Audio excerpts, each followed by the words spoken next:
It's our favorite time of year. Try to find out what's going on with all these great races. So let's talk to a couple reporters from the Washington Times. Valerie Richardson, good to see you again. Good to see you. And that youngster from Durango, the Herald. Good to see you again, Peter Marcus. Great to see you. All right, let's go from the top and Corey Gardner. Where are we? And why don't we start here? Give me Footballgate, because I have seen some scandals break in my time, but I have never seen such penetrating journalism as Footballgate. Footballgate really is without compare. What happened is that a couple of days ago, Deadspin, which is a website, came out with a story saying that Corey Gardner, despite his earlier comments, really had not played football at Yuma High School. Corey Gardner promptly responded by posting a picture of himself in a Yuma High School football uniform taken from his yearbook. And apparently the football statistician who had apparently or allegedly told Deadspin that Gardner hadn't played football suddenly came out and told the Denver Post, yeah, he played football for 3 years. So Deadspin had to come out today with a kind of an embarrassing retraction, basically. Well, so fun watching the Twitter feed on this one. It was this Hail Mary desperation. We got him, boys. He alive. It blew up. It blew up. It was not the smoking football they were looking for. I mean, I think, well, actually, but it's kind of symbolic of the election season. There really haven't been too many different narratives, especially in the U.S. Senate race.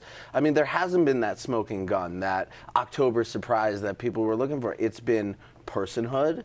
It's been personhood, healthcare, uteruses, personhood. Yes, Mark Uterus. I've heard the references. IUDs. Yeah, personhood and uteruses. Some Obama, health, Obamacare, and are your issues the same? But there hasn't been a different narrative, so that's the best we had. That's the best they thought football. We had was, a high school football career that didn't even turn out to be true. Right. The uterus gate. I think was it Lynn Bartles who first tweeted Mark Uterus, which just was brilliant, which I heard came from Amy Stevens originally, but it doesn't matter. When the Denver Post endorsed Gardner, that for me was a signal. Not that editorials now have the power that they used to, but it was more of a measure that, oh my God, here's a relatively left-to-center editorial board going this way. It's okay, and I think that was more of a signal that this is pulling Corey's way. Would I be right? That editorial was huge, and I think one reason it was huge was because I think a few days before, the Denver Post had come out with an editorial in which they endorsed Jon Hickenlooper, a glowing editorial, and you thought at that point they're going to go straight Democratic, and instead they turned right around and they endorsed Gardner. And one thing that they said in the editorial, which has been quoted all over the place now, is that they feel like Mark Udall's one-issue uterus campaign is, quote, obnoxious. Right. It was.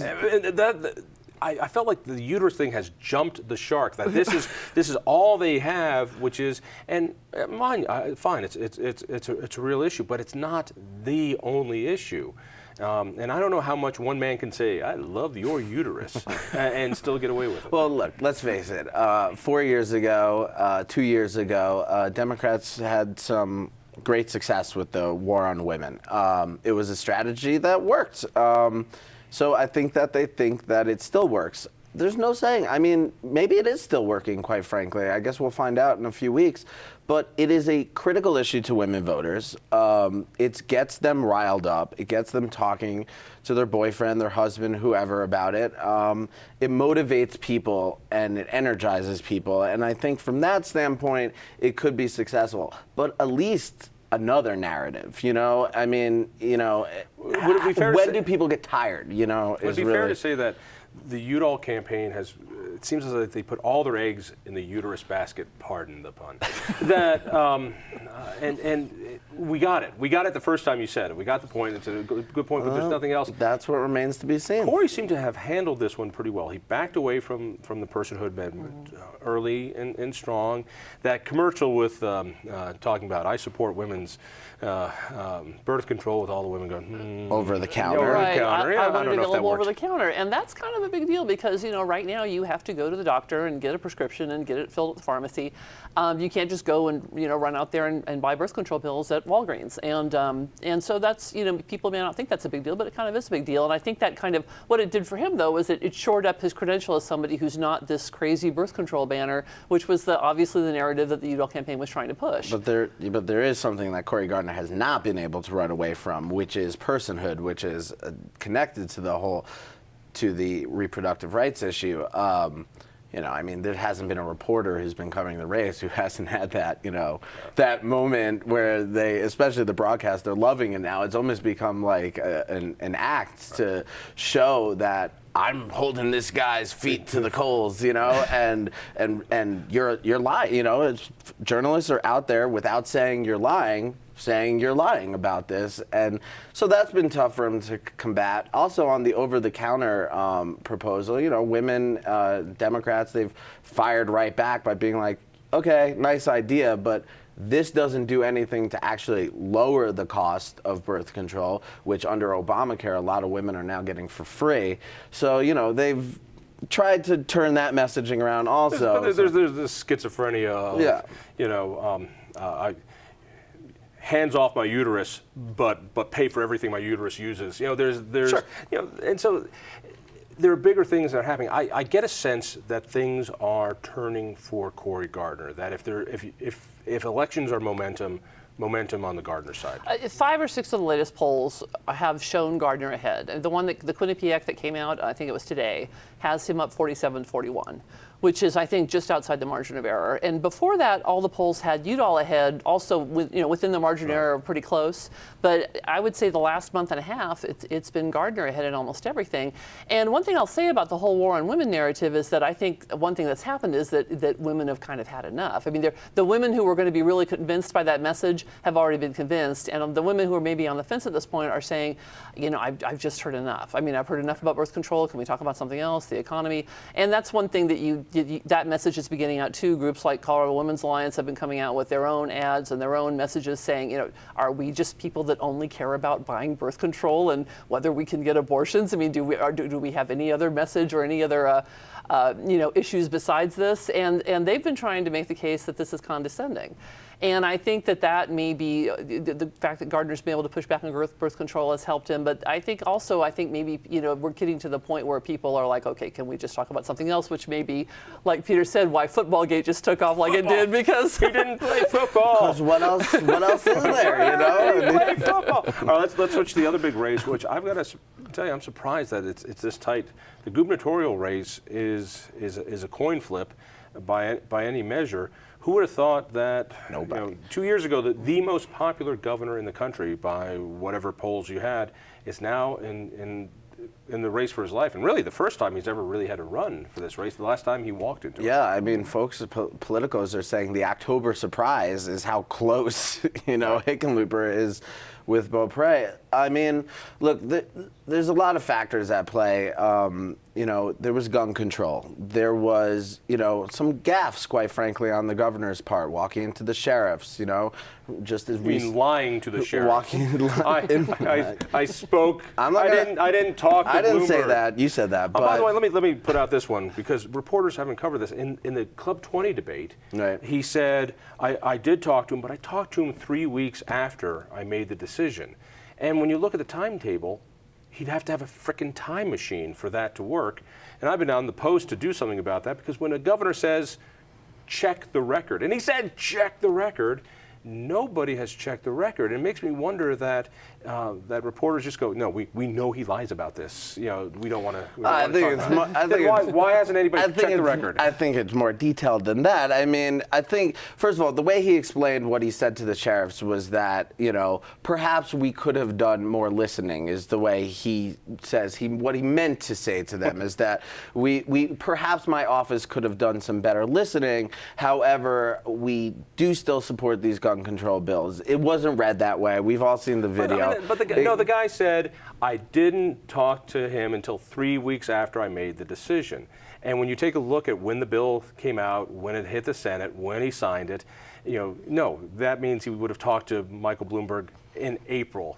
So I agree. The question, John, the question is, how much is that still at play in this election at this point? I guess maybe I'm wrong when I see a governor say, hey, check the record, and no mainstream reporter checks the record. Yeah, I mean, Not that I know any mainstream reporters. I'm actually not 100% sure what you're talking about, so we'll talk more about this. All right, bring it over here. Yeah, and I think one thing about Hickenlooper too is that we all know he steps into it from time to time. He sort of wanders. He says things that he wishes he hadn't said, and then he says later, "I wish I hadn't said that." But what was the quote from his staffer? That one was. He's like watching a baby wandering through traffic at a press conference.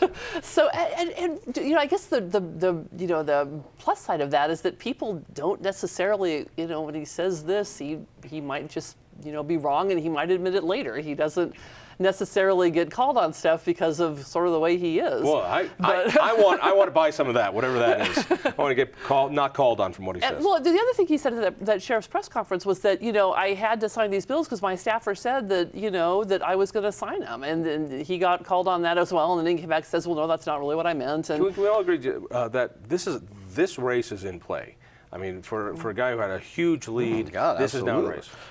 It's a race. I mean, so we're talking about the gun control thing specifically. That is one issue. What the Beaupre campaign has done quite well, I might add, is take all of those issues, gun control, marijuana, Nathan Dunlap. They've turned it into a narrative about leadership is really what they've done. It's not just the gun thing. It's not just the Dunlap decision, not executing him or granting clemency.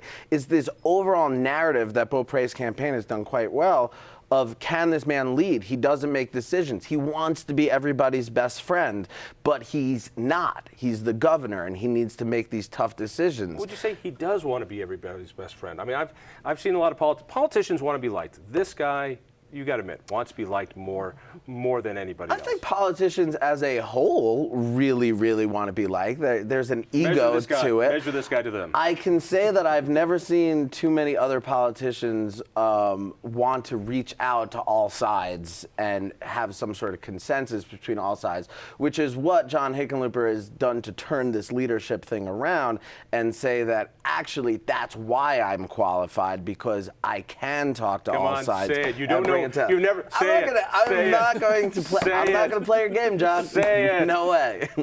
I heard it before. All right, let's talk a little bit about Mike Coffman. We've only got about a minute or so. Okay. This thing was the hottest race in the nation for a Congress seat, and it looks as though the Democrats are pulling back some of their money. What does that tell you? Yeah, the DCCC pulled $1 million out of the Romanoff campaign, which tells you that they think this race is probably won. Show me what you got in the I last have week. a stack of 20 flyers because I live in the 6th Congressional District that have come to my house like in the last 2 weeks. And because you're a collector also, right? They know I'll keep them. And what Mike Coffman has really done, they put Aurora in his district. That was going to be a tough one for him, but he has come back with this whole, I'm a military guy, I served two tours of duty in Iraq when I didn't have to. You can trust me, I'm a stand-up guy, I'm going to look after veterans. And he started doing it way before Romanoff started going after him on the whole war on women thing. And I think that's why Coffman's probably going to pull this thing off. Where's the momentum in the 6th? I mean, as far as the 6th go, I think it's in Mike's favor these days. I mean, the Democrats are talking about this get out the vote drive. Actually, for Mark Udall also, the Democrats are working very hard on this get out the vote drive, so that could be what helps them. Thank you. Valerie, thank you. Get out, vote early, vote often, tell a friend, and we'll see you next week.